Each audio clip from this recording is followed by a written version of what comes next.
Hi అండి, నా YouTube family అందరికీ చిరుజల్లుల శుభోదయం. అదేంటాక పెద్ద పెద్ద వర్షాలు పడుతుంటే నువ్వు మాత్రం చిరుజల్లులు అంటున్నావు అని మాత్రం అనుకోవద్దు. మా దగ్గర ప్రజెంట్ చిరుజల్లులే ఉన్నాయి కాబట్టి చిరుజల్లుల శుభోదయం అని చెప్తున్నా అనమాట. అయితే మార్నింగ్ 5:30కి లేచి ఈ చిరుజల్లులలోనే పనులన్నీ కంప్లీట్ చేసుకుని పూజ దగ్గరికి అయితే వచ్చిన. ఇంక ఈరోజు బుధవారం ఆ విఘ్నేశ్వరుని మనమందరం బాగుండాలని మనస్ఫూర్తిగా కోరుకుంటూ గణపయ్య పూజ అయితే కంప్లీట్ చేసేసుకున్నా. పూజ కంప్లీట్ అయినాక పిల్లలకి బ్రేక్ఫాస్ట్ రెడీ చేస్తున్నా.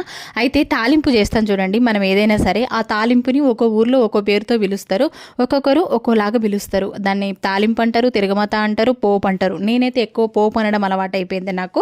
అందుకే నిన్న పిల్లలకి పోపన్నం పెడుతున్నాను వీడియో పెడితే ఒకరు కామెంట్ పెట్టిరు, ఏంటమ్మా వచ్చిరని భాష, పోపన్నం ఏంది తాలింపన్నం అనొచ్చుగా అని పెట్టిరనమాట. ముందు మీరు తెలుసుకోండి, పేర్లు వేరైనా అర్థం ఒకటే అనేది మీరు తెలుసుకొని నాకు కామెంట్ చేయగలరు. ఓకేనా ఫ్రెండ్స్? ఇంకా బోల్డని పనులు ఉన్నాయి, అన్నీ కూడా ఇంకొక ఫుల్ వీడియో అయితే వస్తుంది అనమాట. Boy friends. ఇంకా పిల్లలకి బ్రేక్ఫాస్ట్ పెట్టేసి వాళ్ళు స్కూల్కి వెళ్ళిన తర్వాత మళ్ళీ లంచ్ బాక్సులు రెడీ చేయాలి. చాలా అంటే చాలా పనులు ఉన్నాయి. నాకే కాదు, మా ఆడవాళ్ళకి ఎవరికైనా పొద్దుగల ఇట్లనే పనులు ఉంటాయిలేండి. మరి ఎన్ని పనులు ఉన్నా కూడా మిమ్మల్ని అయితే పలకరిస్తాను కదా. వీడియోని వస్తే లైక్ చేసి ఛానల్ని సబ్స్క్రైబ్ చేసుకోండి.